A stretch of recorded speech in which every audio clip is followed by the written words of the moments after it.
I'm going to help you stop that over-the-top move with one very easy drill that you can even use on the golf course to keep it dialed in, to give you that sensation, to sweep through the ball, to get the swing sequence working correctly, and to stop hitting slices, pulls, and crap shots. Let's find out.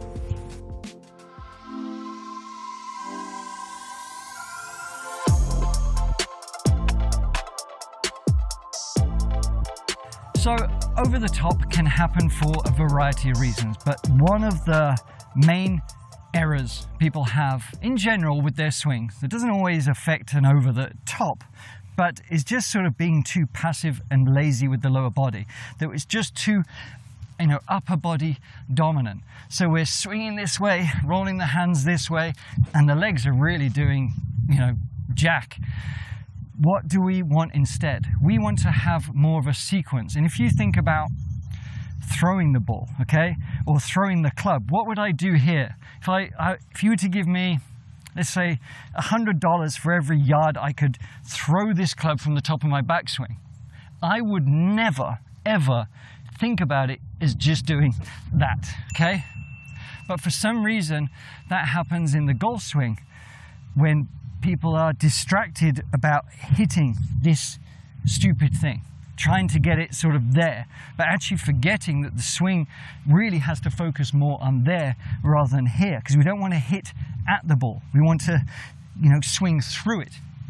And it often used to be a lot easier with heavier golf clubs because the weight of the club used to sort of dictate that pace and that sequence because you sort of had to. But the lighter clubs got, like this, the upper body would tend to just sort of look a bit more like that. So we have to do something to combat it, to get the ground, to use the lower body sequence a little bit, that when we get to the top of the swing, right, I'm actually going to use the ground a little bit here to gather and get that sequence to sling this club through. I don't have to be an athlete to do this. This is a very sort of natural movement, but we can do it wonderfully well. And the way you can test to see if you're doing this is very simply to do a drill. You put your feet together. So let's say there's my normal address position. I'm going to put my feet together. I'm going to make a backswing, but as I get to about waist high, I'm going to plant my foot back down to where it would have been at address, or at least approximately. Why? Because you'll see that it's about momentum and the transition to use the ground here and to delay that feeling of swinging through and gathering the club to release. Now this applies to irons and driver. It just happens I've got an iron in my hand. But the same sort of principles apply of what we're trying to accomplish here.